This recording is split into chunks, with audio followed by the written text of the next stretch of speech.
Wa rahmatullahi wa barakatuh.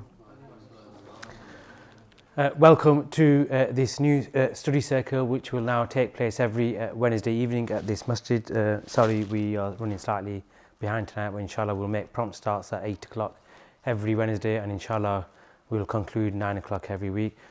Now, all of you have made this effort, you've seen the poster, and it's clearly captivated your interest as to what is to be taught in this kind of short 10-week. It'll be less than 10 weeks because obviously Ramzan will be starting in about 8 weeks or so anyway. So you've already knocked off 2 weeks. So there you go then. It's not 10 weeks. So everyone's smiling now. So really, Salah. Now we all know what Salah is, and really it's the first thing we often concentrate on as a fundamental piece of worship whenever we turn to Deen. And really when you think about it, yes, we are sent and especially in these days, whenever we now go to masjids as children, they are taught the Salah. And the Prophet ﷺ said that really you should teach your children from the age of 7 about Salah. So really we all know how fundamental it is, how important it is. But knowing that, what do we actually know about Salah? Is Salah just simply doing the niyat, reading Subhanakallah wa bihamdik, and reading at-tayyat and Assalamu alaikum wa rahmatullah, and off we go? For most of us, unfortunately, that's what it is. Why? Obviously, we're taught the practical aspects, what surahs we need to recite at when, etc. etc. But have we ever been taught what is the intention when we actually read it? What is the mindset? What is it Allah subhanahu wa ta'ala wants? Is Allah subhanahu wa ta'ala in need of this salah? Is Allah subhanahu wa ta'ala in need of us reciting Surah Al-Fatiha or another surah or at-tayyat? So, we often hear this term, we want Khushoo in salah. But what is Khushoo? What does it actually mean? Forget even if we may not know what it means, how do we actually achieve it? So if we ask that question, I ask that question myself, what is Khushoo first? What am I trying to achieve? Now, I am going to throw out some terms which obviously I'm not necessarily going to explain now, but that obviously will be explained by Ustaad Abaid in due course. But so when we hear these terms, we may not even understand the term. If we can't understand the term, how are we actually going to implement it? What is it we should actually be achieving in Salah? Is it that we do all our Salah? We do the Fard, Wajib, Sunnah, Nafil, tick box, done. Is that it? Is that what Allah subhanahu wa ta'ala wants from us? So these are kind of questions that we probably all have. And as you said, we've gone into autopilot mode of these because unfortunately we do treat Salah as almost like, unfortunately, like a chore. Okay, I've got to read Zohr, I've got to now read Asr, I've got to do this, I've got to do that, and it's in and out. We're all generally rushed in Salah. And so, again, is that what Allah subhanahu wa ta'ala wants from him? Obviously, we know the answer, that's not what Allah subhanahu wa ta'ala wants from him. So what is it then Allah subhanahu wa ta'ala effectively wants from him? We have to think about that. And how is it then that I can achieve that through Salah?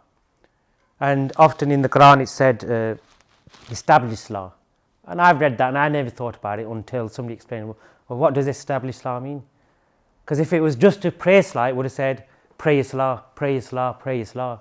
No, it says establish Salah. So what's the difference between praying Salah and establishing Salah? Is establishing that I read it 5 times a day every single day? What about if you read it 4 times a day? Have you established Salah? Maybe you have read 5 times a day for many years. Have you established Salah? Is that really the meaning of it? No, these are some of the things and ideas which we'll go through in this course, this short kind of course study circle, that how we actually establish Salah. But before we do any kind of ibadah, let's rewind that. Are we actually even praying properly? What am I holding in my hands? We see all these different positions. Am I holding my hand properly when I close them? Am I even doing the niyat properly? Because if you're not doing the niyat, and even if you could go back one step, it may be covered, may not be. Is even our wudu correct? Because if our wudu is not correct, our salah is not being accepted because we're not in the purified form that we should be. So when you now start thinking about salah, you can see how many levels and areas it's going to encompass. It's not just simply we've recited Subhanakallah wa bihamdih, we've learned a few surahs and that's all we kind of bang out regularly. So you can just see the breadth of salah now. You can see that even probably 6, 7, 8 weeks is not justice to do topic of the salah from that perspective. That's such an important thing, and no one's ever actually really sat us down and explained it, what it is, what we're supposed to do, how we're going to achieve that. Will we achieve it overnight? Will it be a lifelong process? How do I know my salah will be accepted? We all put in great hope in our salah being accepted on the Day of Judgment. But what if it's not accepted? What are we going to do then? Because we've put all this hope in our salah will, inshallah, maybe get us to the, the promised land. And, that mindset will also be looked at. But imagine you turn up on the Day of Judgment and you think you've read 20, 30, 40, 50 years of salah, and Allah subhanahu wa ta'ala says, whoosh, none of it is accepted. We're going to be in for a big shock, aren't we? That we've maybe spent 30, 40, 50 years doing an act of ibadat, and frankly it's worthless in the eyes of Allah subhanahu wa ta'ala. Now it's not that Allah subhanahu wa ta'ala needs our salah. Maybe that's a question we'll have. Does Allah subhanahu wa ta'ala know? Why are we praying salah? Is Allah subhanahu wa ta'ala in need of this worship? These are sometimes the kind of questions we have. We may not even ask in any forums, because who do we go and ask?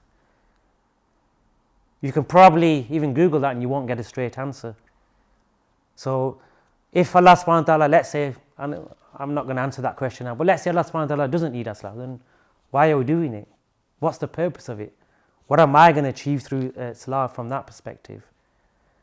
And then once we start the salah, and we all have this problem, if anybody doesn't, put your hand up and walk out of this course. If everyone's got 100% concentration in their salah, then probably you've already achieved what this course is going to achieve, so you may as well go home now.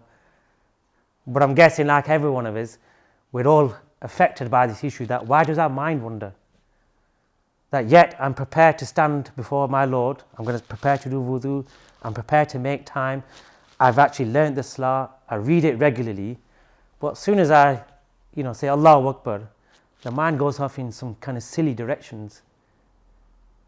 Why is that? Why is it when we're trying to do what we think is the most important act, because that's what it should be, the most important act of our day.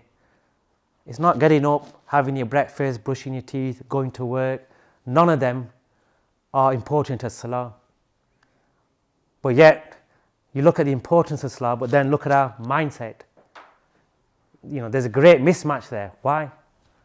We know it's important, yet we can't concentrate for even 2 rakats properly, 4 rakats properly. And are we going to go through our lives? Are we going to turn 30, 40, 50, 60 throughout our life thinking, oh, I've been reading salah for 20, 30, 40 years? You brothers, I went to Umrah recently. You'll get the same problem if you've got the Kaaba right in front of you, most people. The mind wanders again. You may be in the blessed Masjid al-Nabawi. Brother Junaid was there, just because the surroundings are different doesn't necessarily mean your salah is going to be any better. Because sometimes that's what we think. We think it may be the circumstances, maybe the surroundings. But even if you're reciting in a masjid behind the imam, the mind wanders. Just as it does at home, just as it does in Masjid Nabawi Sharif, Makkah, Masjid al-Aqsa. So then we're thinking, hold on, is the problem lying with us? Or is it the surroundings? Am I not in the right surroundings? And all these kind of questions. So really we have to kind of start thinking about, why have I come to this course? What am I hoping to achieve? And so if you think, and it was said recently that you need to have a kind of an intention. I want to achieve a better station in my salah. I want my salah to achieve something. If you have that intention, maybe you'll achieve from this course. If you turn up and maybe you might learn a few masail, okay, I now know how to close my hands properly. Maybe I know actually what to do if I join the masjid when I go to the Jamaat and the salah's already started and it's already second up. How do I actually join that? What is the correct procedure? What if I miss something? Do we know what we're supposed to be doing? These are kind of small basic things that you don't have to be a scholar to know these. Nobody says you have to be an alim. These are basic fundamentals of our salah. Knowing these kind of fixed matters, because tomorrow your children, let's say those of you married, children are growing up, what are you going to tell them? Or are we doing the typical, we'll discharge that duty to the masjid, nothing to do with us. And so, I could ask questions here, and I'm not here to embarrass anyone, but really, I think we'd all probably display a lack of knowledge in certain aspects of Salah, what we should be doing and what we shouldn't be doing. And equally, again, this applies to sisters as well, that, again, are we holding the right positions necessarily? Do we know this information? Why is it that women don't go to the masjid. Do they get the same reward when they're praying at home? A question I always ask when they go Umrah, why are the sisters always rushing to the masjid? Do they get the same reward praying in the Masjid Nabawi Sharif compared to the hotel room? I don't know. Maybe that question will be answered. So these are all kind of questions that we should be asking. And those, again, people, let's say, have gone to Umrah Hajj, maybe even Junaid experience in Makkah, that sometimes there's a woman stood behind in the saf. Women were stood. Is that allowed? What happens if there's a woman in front of me? These are basic things that we kind of should know. So really, you can see the breadth of Salah and the do's and the don'ts and stuff like this. And what we're not just hoping from this course is just to simply give you a bit of just basic knowledge and you go away with that. We actually want to achieve what Salah is actually there for. Now what that is, that will be obviously developed through this course as such. And really this is going to be more interactive. This is not just going to be delivered somebody sat here banging out 40-50 minutes nasiyah, you go away. And maybe when you come back next week, you might be asked, what did you learn? So I'd be attentive on that from this perspective. So it's knowledge, but really we want you to achieve something. Why? Ramadan is coming up. Everything is amplified in Ramadan in terms of reward. And, those who don't pray Salah will generally pray Salah. The brothers and even sisters will go Tarawih. Again, we stand there for 20. Are we saying, when this Imam going to finish, let's see which masjid does the short surahs, because I can't stand and listen to it alone. I'm not saying that's right or wrong, but again, it comes down to intention. What are we going Tarawih for? Am I there to listen to the Quran? Am I actually listening to the Quran, or am I thinking, what am I having for Sahri tomorrow? I wonder when the brothers are going to organise that iftar. So again, all these, and that's the blessed month. Even the shaitans locked away. The big shaitans are locked away. Yet, is our Salah perfect in Ramadan? Does that mind wandering stop? No, it continues. So you see, look, there's a fundamental mismatch which we sometimes can't address, and maybe sometimes we don't choose to address it. You say we're just going with the flow, be like a sheep, we'll just read the Salah, keep reading it, and really there's a hope that, maybe you'll get 5% reward, 10% reward. But why are you doing an act where you're devoting your time, your mind, and you're only going to achieve 5-10%? Does anyone do an exam to only achieve 5-10%? We don't, do we? We want to achieve high marks, high stations. So you've got to have to know how to do that. And sometimes people say, yes, learn the Arabic. Maybe if you learn the meaning of Surah Fatiha and the surahs, that will help you concentrate. It does it maybe initially, but again, even that, like everything, comes parrot fashion, doesn't it? And you then look at what the Sahaba used to do in Salah. I think there was an incident in a hadith where Hazrat Ali radiallahu ta'ala, and that I think they had some kind of injury or something embedded in their body, and they said, don't take it out now, let me read Salah. And they took it out, and they didn't even notice that somebody took something painful out of their body. They were that focused in Salah. Our focus is, the brother twitches next thing, he's broken our concentration. We're gone like that. So really, we're here to develop, as you said, and so it's kind of a learning curve for everyone, and the purpose is that you achieve something. We don't want you to sit here for 8 weeks and not achieve anything. And really, you should be asking questions, and there's nothing wrong with displaying, okay, I have this issue in Salah, or I have this, or what about this? You can bet your bottom dollar that if you're asking that question, there's other people in the room who probably want to know the answer. So there's times when we should be shy, and there's times where we shouldn't be shy, and we should speak up, and because we're all here to learn. By you asking that question, somebody else may benefit from the answer. They may even correct something they were doing wrong in their Salah. You'll get a portion of that reward. Why? Because you asked the question, knowledge was given, and they've managed to correct something which they probably misunderstood or were doing wrong. So that's really kind of the format, and we intend to keep it that we will finish at 9. So don't worry, we're not going to be here for 2 hours every week from that perspective, and inshallah we'll return. So I don't think there'll be any question, but if anyone does have a question at this start, then please raise your hand. Otherwise, I'd like to invite our Honourable Ustaad Abaid to come up and inshallah start this study circle.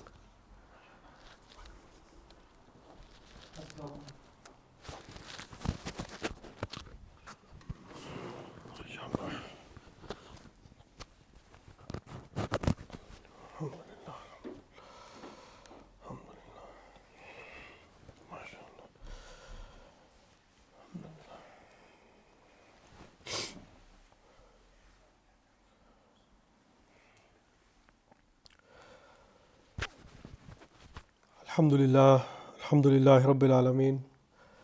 Wassalatu wassalamu ala ashrafil anbiya wal mursaleen wa ala alihi wa sahbihi ajma'een.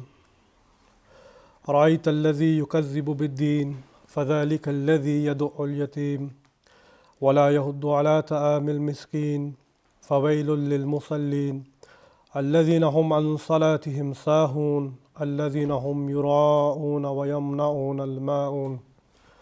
Sadaqallahu al-Azim. Alhamdulillah. It is with the immense fadl of Allah subhanahu wa ta'ala that a blessed opportunity for myself and yourself to attend this blessed gathering and the study circle. And with every type of gathering, you should never come without a purpose, without a maqsad.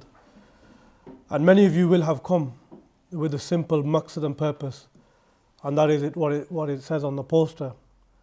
How can we better, how can we maximize our prayer? How can we get the most out of it? And many of you, and like myself, and just to give you a little bit of a background, because today this session I didn't want to go too heavy anyway. I wanted to keep it light, because I wanted you to understand what we want to achieve over the next 10 weeks, 8 weeks, and then how we can actually go about doing it. But there's no point me throwing loads of information at you and then you forget straight away. So gradually you can start to understand the maqsad and purpose, and obviously of course we'll give opportunity for questions. But just to give you a little bit of an understanding of where this topic came about. When in my early journey, so this was probably going back 10 years ago now, I was invited to a gathering in Minhaj al-Quran in Nelson, and at that time the Imam was Imam Qais. So like me, naive, young, I didn't really know why I was there or what I was doing there either. So what happened was, at the end of the namaz, they laid out a cloth and they sat down and did some collective tasbih and some collective zikr. So I attended week in and week out, and I tried to stay consistent on this. And eventually we were leading up to Ramadan, especially around the night of Mi'raj. And the gathering, I remember the Imam there, he brought like a handful of papers. So obviously I was quite curious as well. I was thinking, what's in his hand? So I waited patiently. I thought, you know what, I'm going to actually see what's in his hand, even because I was leaving early sometimes and I wasn't paying attention.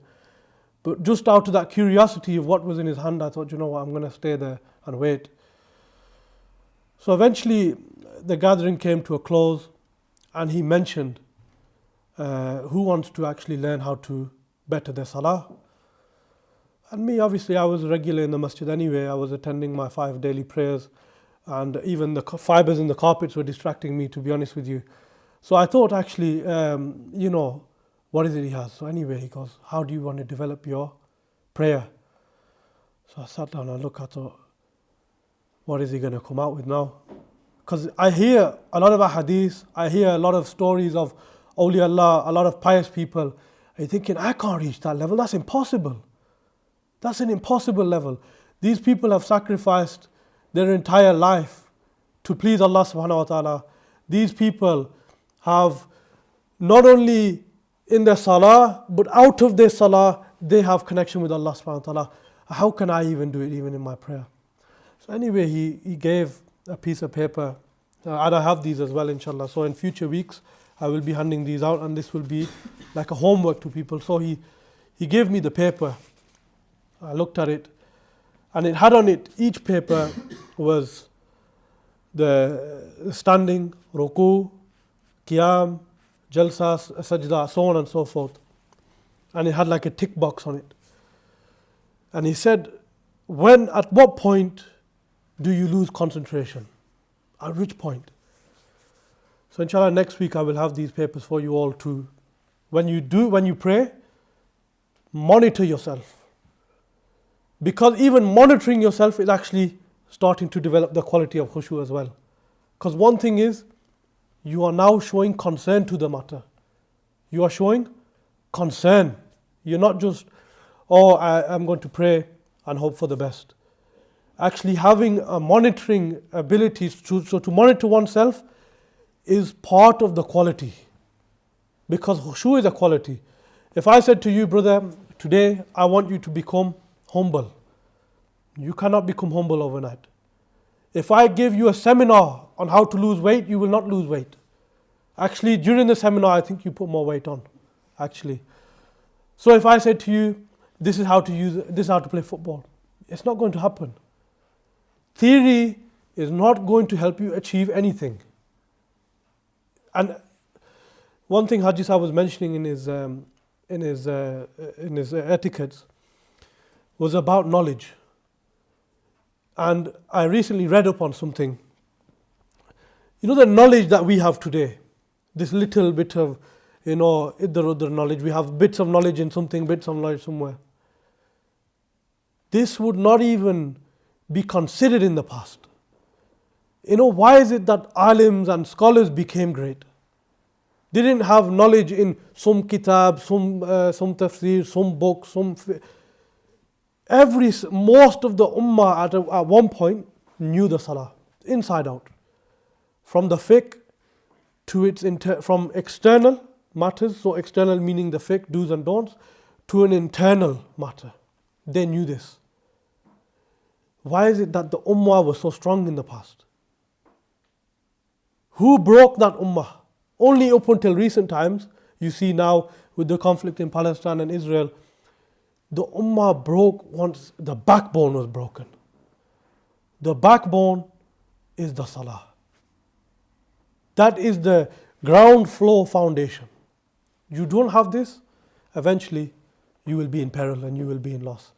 So anyway, back to this discussion. So anyway, he gave me this. He said, next week, I want you to come back and show me where you've done.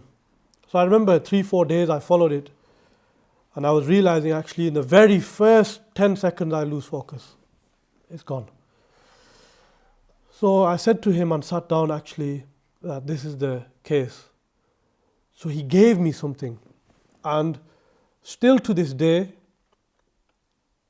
I utilize this one thing that they gave to me. Now if I was to go through room one by one, if I was to ask you, brother, why have you come today? Because anyone raise their hand, why have you come today? Can anyone give me an answer? Or any of even the sisters, if they want to give me an answer, why have you come today? Are you all shy? Or are you thinking, I should know anyway, the posters? Give me some answer. What is it that you want? Because for example, when you go to it's like when you go to a shop, one customer wants something, another customer wants something, even if it's served in a different way. What is it that you've come for? Adam, do you want to tell me why you've come here? To enhance the prayer. Okay. And what are your expectations, for example? MashaAllah, Adam's been coming for a long time anyway, so he's been through many different circles and different gatherings. But if I was to ask you, okay, you're saying you want to enhance your prayer. Okay, what else? I think mainly being more present and connected in the salah and Achha. keeping that outside the salah as well. Okay, so you've just established two objectives. He wants to, one is enhance his prayer. What was the other one? Being present in the salah. Being present in the salah. So he's developed two objectives for himself. Okay? What each and every one of you should be doing is first and foremost, we understand what the objective is. The ultimate objective, beyond all of this, is the pleasure of Allah subhanahu wa ta'ala. Ji? Salah will not get you the rida of Allah subhanahu wa ta'ala. This is a means. Fasting will not get you the rida, meaning the pleasure of Allah subhanahu wa ta'ala. This is a means. Going to Hajj will not get you the pleasure of Allah. This is what it means. It is like, for example, I heard recently a podcast. We all know who Tyson Fury is. And he was sat down, and we all know he has bipolar. And he was sat down in his podcast, and he said, and he was talking amongst his friendship circle. And he goes, but what is the purpose of life? He was asking this to his friends, what's the purpose of life? What is the purpose of life? How do I have all the money in the world, but I'm not happy. He's the heavyweight champion of the world, he's not happy. He can fight who he wants when he wants, he's not happy. So Salah, let's get this very clear. If your objective is wrong, you will not benefit from this study circle one bit. You will not benefit a single bit. Your intention has to be correct. Every single one of us, myself included, your intention should be that I come here for the pleasure of Allah subhanahu wa ta'ala, and with that I may or may not attain the knowledge and the theory of how to develop Khushoo in the prayer. In the beginning I mentioned an ayah, and inshallah maybe 5 or 10 more minutes, and then we will come to a close, and inshallah I will give opportunity to ask questions. But I mentioned an ayah,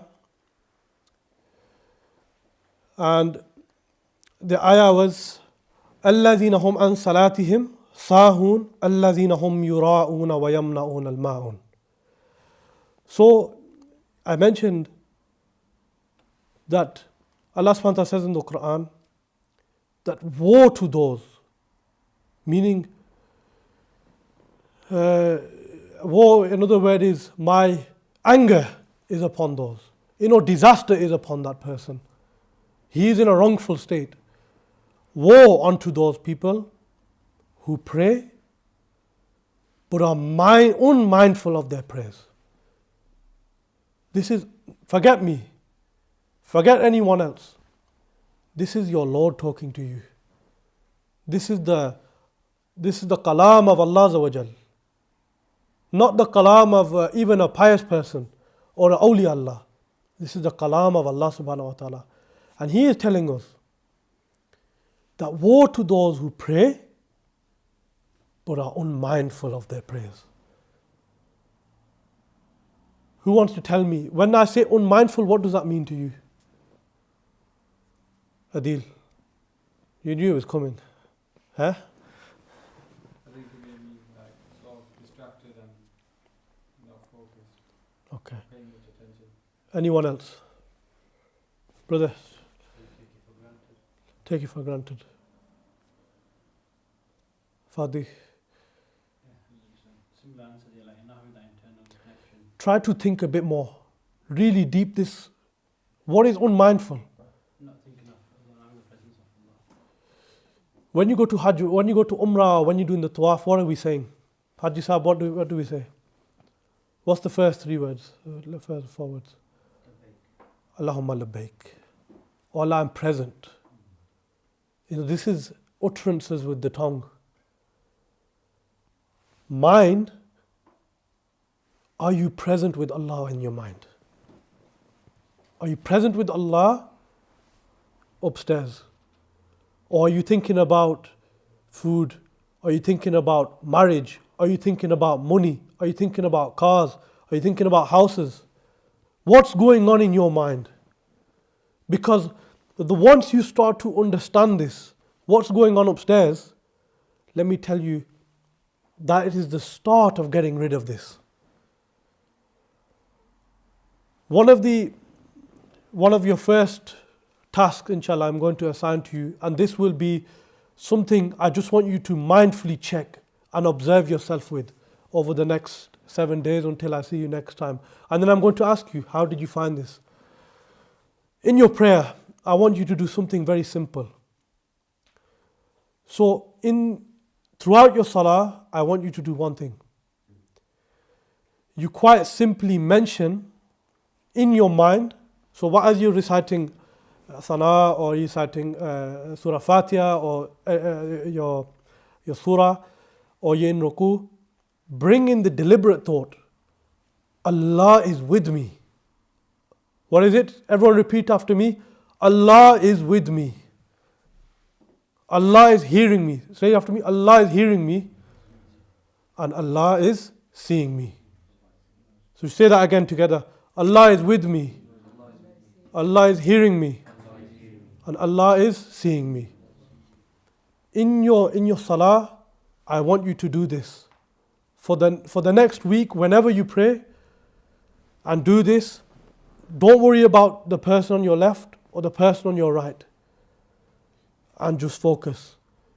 Because once we get this bit right, and then when we do the fiqh, and we go through the postures and do's and don'ts and how to correct all of that, that is the start of achieving perfection in one's prayer. Because now, instead of your only utterances with the tongue, you see in the Hanafi fiqh, we have one of the best masalas and best maslaks. And in other fiqhs, some of them they don't follow, meaning they don't have the same ruling. But when you pray in Jamaat, you don't have to say anything other than the things when the Imam is silent. Even then there is some difference of opinion. But quite simply, the Imam is reciting Surah Fatiha, the Imam is reciting the Surah, the Imam is in this time, one thing you should be doing, because we don't understand anyway. Is anyone Hafiz in the room? Acha. Maybe yourselves, even then, do you understand my full English or? Acha, mashallah. So even, mashallah, this brother will come at some help to us. So you see that this is a blessing in itself. That maybe this brother will have something, but then even then, you still need to, all of us will need to work on this. In the prayer, Allah is with me, Allah is hearing me, Allah is seeing me at the start. And again, when you lose focus, Allah is with me, Allah is hearing me, Allah is seeing me. When again, towards the end, Allah is with me, Allah is hearing me, and Allah is seeing me. Practice this for 1 week, and eventually, ease will come in your salah. And this is the start of the quality. Because over the next few weeks, we're going to understand the history of salah. There's 10 lessons of the night of Mi'raj, of the closest salah according to the prophetic Mi'raj. Inshallah, we want to cover this next week. So there are 10 main lessons, because it's all good and well. We hear this story every single year. Be truthful with me. How much of it has actually benefited your salah? So you hear the story of the night of Mi'raj. Yes, you have a little bit of you might get a little bit of motivation for a short period of time. But to actually improve your salah is a different story. Because you're hearing Rasulullah, he went into the heavens and he met Nabi Musa alayhi salam and he communicated with him, and then Nabi Musa advised Rasulullah that even 50 is too much, 40 is too much, so on and so forth, this story. You hear this year in year out, and you will guarantee hear it again in the next few weeks. How much of that story has brought meaningful change to your prayer? Meaningful change. The story, mashallah, is beautiful. This is in the seerah of Rasulullah.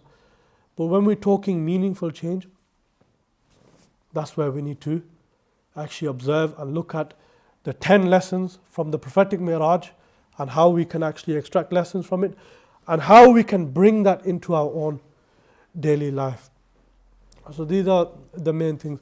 So inshallah, just because the time, we want to allocate 45 minutes, and in the next week, this session will only last 45 minutes, and I just wanted to obviously get to know and see your faces and see who's here and see who's coming, and then also just go into a little bit of background.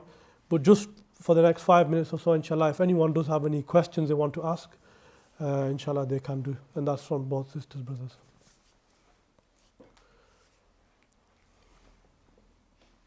Ji. What's the actual meaning of Khushoo? So Khushoo, in a simple definition, actually refers to, it's like when you have a similar word to taqwa. Like taqwa has not no one single meaning. Taqwa has a meaning of, like some people say it means God consciousness or presence of Allah subhanahu wa ta'ala. It's actually none of these things, because it is actually a quality. So for example, Khushoo in its simplest definition will mean presence, mindfulness. This is the simple definition. But how can you apply something so vague in simple terminology? It requires effort, it requires discussion, it requires understanding, and then practice.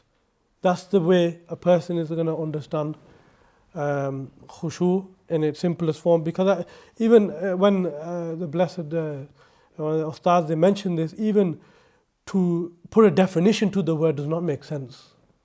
Because when you do this to something that is like a treasure box, you know, if I was to say to you, brother, here's a treasure box, you can't say to me what's in the treasure box.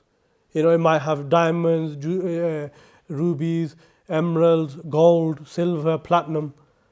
But if I say it's just jewelry, it's not going to. You will want to know more, and that's where you will open the box and actually explore yourself. That is what Khushoo is, meaning presence and being mindful, being observant. These type of things, they all fall into this character. But that, inshallah, over the next few weeks, we will definitely be going into detail how we can take the quality and then start to manifest it in real life as well, inshallah.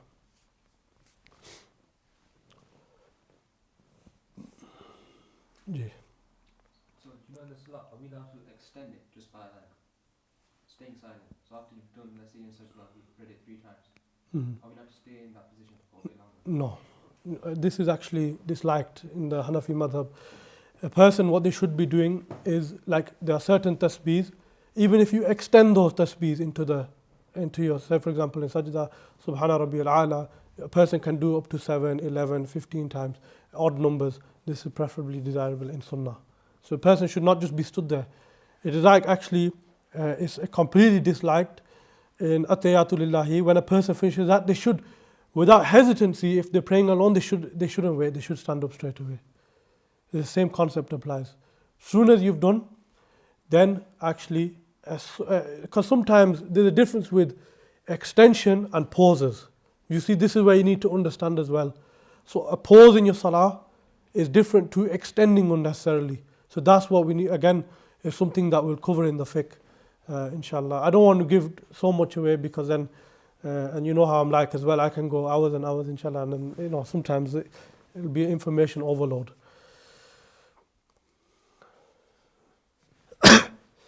Anything else? Ji. Are we allowed to recite aloud by ourselves? You can, yes, you can. You can. Actually, there was once, famous awliya Allah, they once mentioned that I think they were praying a nawafil prayer, and even then loud, like for example, loud in a nawafil prayer, loud in Isha, loud in Maghrib, Fajr, and the namaz that usually silent person should remain silent in those as well. So for example, it was once mentioned, there was once a famous awliya, Hazrat Nizamuddin awliya, famous Chisti, Mashayikh, and he was once reciting, he lived in a very built up area, and you see houses them days very thin. You know, nowadays we have insulation, you know, soundproofing and all kinds of things. No one can hear what's going on inside. Them days, you would know almost what's going on in the house. So he was once reading his salah and his night tahajjud, and he was reciting loudly. So one of his disciples actually walked past the blessed house on the way to the marketplace, and he heard. So the following day, he was very shy, this student. He was like, I don't want to ask. He waited until the Mashayikh, Hazrat Nizamuddin Awliya, was free and alone, and he asked, he said, why is it that I heard, you praying loudly, was you reading Jamaat? Or he said, no, actually, certain jinnat who accept Islam came to myself, and they came to pray, and I led them in congregation. And then even and this is following the ruling of Imam Abu Hanifa, actually. So there's no such harshness in that. However, in other fiqh there may be. But is everyone Hanafi here? MashaAllah, theek hai. No, that's quiet. That's quiet. So like I said to the brother, any salah that is supposed to be loud, you can. It's not something that's recommended or in sunnah, but if a person does, there's no harm as such. Fall on khatri or mubah. But the salah that should be quiet should also stay quiet as well in those. Any questions from the sisters? It's entirely up to oneself. I will obviously, in the coming weeks, inshallah, I intend to also have a TV here and connect all this, and I will be writing and drawing so brothers can take pictures, and there will be presentation as well. So that's a sign for the media brothers to get that ready for next week, inshallah. Inshallah. Is that everything? No, nothing more? Just one last question. About when you think Allah is me, Allah seeing you, Allah hearing you. So can you just quickly think that for like a second before you start reciting the specific times? Because it's a thought, and just let me clarify one big thing, because when you said that to me, I was supposed to say, but I didn't say. You cannot utter them words with actually say, your question 100% correct. You cannot say them words. If you say them words, that is not part of salah, so you will break your salah immediately. Even you cannot even respond to a salam. So this is something to occupy your mind. And imagine if I'm telling you how to occupy your mind, imagine how I can tell you how to occupy your heart as well. If a person follows this, let me just give you something as well to also look forward to.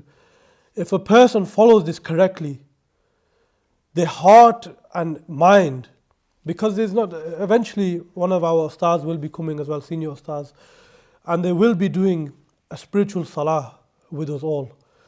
And they will go through the practical, so there will be one or two of the sessions that I won't lead. They will go through, or even I might even lead them, but then when they actually come, they will lead you in the spiritual prayer. And they will tell you, and like, have you ever thought for a moment, the spiritual mi'raj was a journey of Rasulullah sallallahu alaihi wasallam to the heavens. And what did he bring back? He brought back salah. So imagine in your salah, you also can have the company and even have the presence of Allah subhanahu wa ta'ala to such great levels that almost as though you're praying in front of the Kaaba. And just like Haji Sahib mentioned as well, and it was actually an arrow in the back of Sayyidina Ali, Karamallahu wajhul Kareem, and they mentioned that actually when I'm in prayer, remove this. Because they don't feel no pain, meaning they're in another world.